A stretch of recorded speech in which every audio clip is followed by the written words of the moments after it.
We started early last year, internally, MOE reviewing the measures that we've put in place to tackle hurtful behaviour and bullying in schools. And last August, you would have, if you recall, I shared publicly that we are moving to phase 2, where we engage parents, engage students, engage academics, researchers, and more. And more than 2,000 have been engaged, and they've given us very good food for thought. So we have completed the review and have been in the process of implementing some of the 9 measures that were recommended by the review. And these cover 4 broad areas. But in the interest of time, I will focus on just a few of them and highlight and spotlight some of the key measures that we're taking. First, of course, school culture and school processes. We saw that different schools adopted measures to tackle hurtful behaviour and bullying, but across the board there were variances in the way we handled these issues, and understandably so. So MOE will work closely with our schools to provide clear protocols, clear guidelines, including adopting a more stringent stance on the disciplinary measures that we take to tackle bullying, so that there's evenness, there's consistency, but also a more forward posture when it comes to disciplinary measures.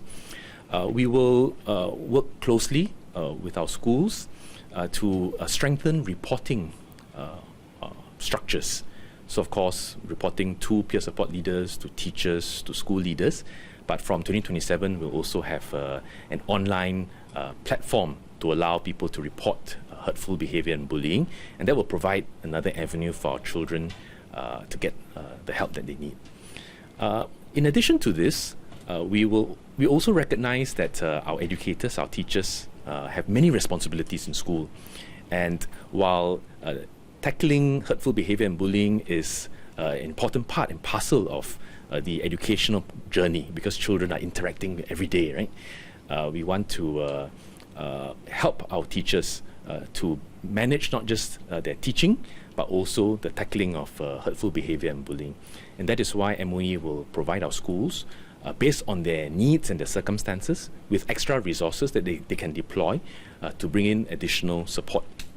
This can be in the form of engaging social workers or social service agencies to come in to help with restorative practice, additional manpower to help with fact-finding, to help with stakeholder and parent liaison.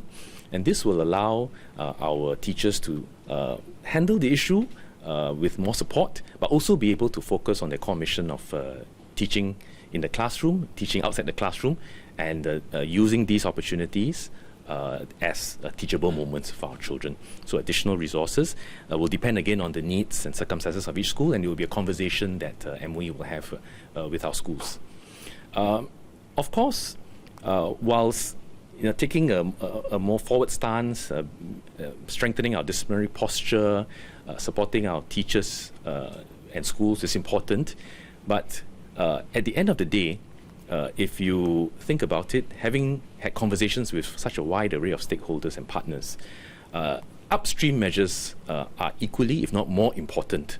And I want to emphasize that because values education, character building, all these are part and parcel of why our children come to school, not just to grow their intellect or to strengthen their academic subject expertise, but also to mold and shape their character and values and their worldview that they bring out when they leave school.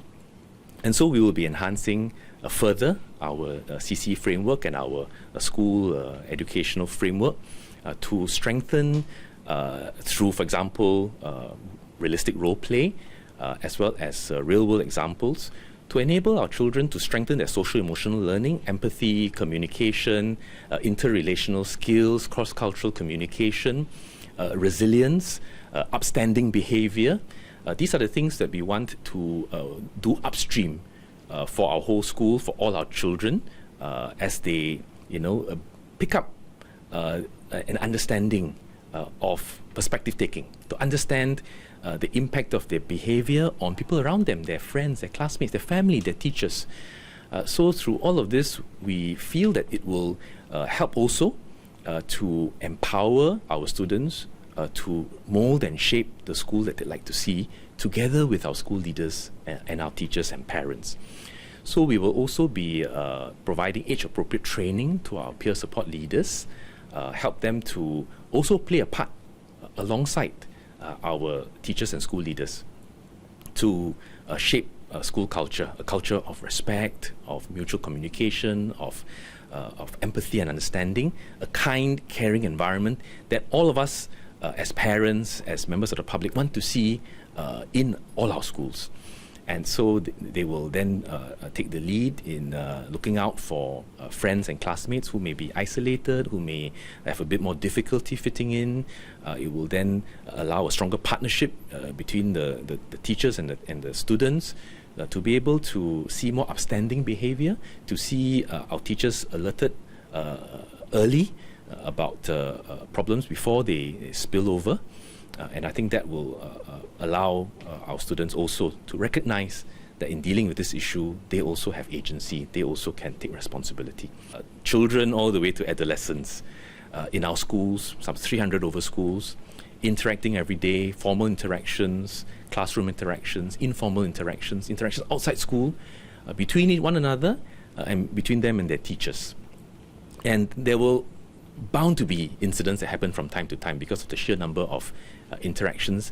And really, school is where interactions become teachable moments, and we learn through doing, we learn through interacting, and we don't just learn through the books. Yet at the same time, we all want our school environment, and just generally Singapore as a whole, because our children also interact and learn outdoors, to be a safe environment, to be a conducive environment for learning, even as we want to help our children be resilient and learn how to deal with some of these behaviors and seek appropriate help.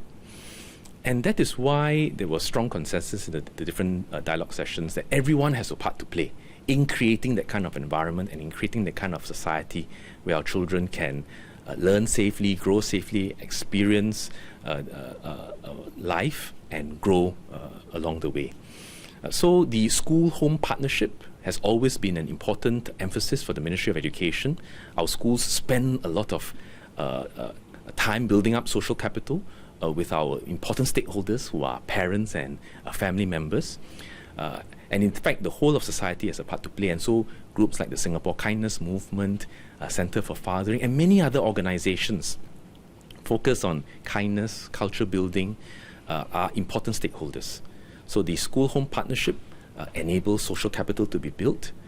You've seen how in Teck Ghee Primary School they do that on a daily basis. It's not just talk, it's also action, because relationship building, trust building is a perpetual work in progress as generations of parents come on board and as teachers come on board. It's perpetual work in progress.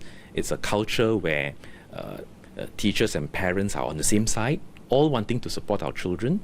It's a culture where when things happen, parents don't see other parents as adversaries.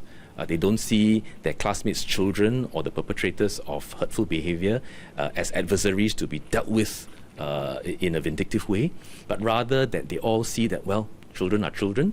There has been hurtful behavior, there may be serious bullying, but let us work together, deal with the incident, ensure safety. Discipline is needed, but ultimately it's an educative and restorative process that we want to incorporate firmly into the whole cycle of dealing with hurtful behavior and bullying.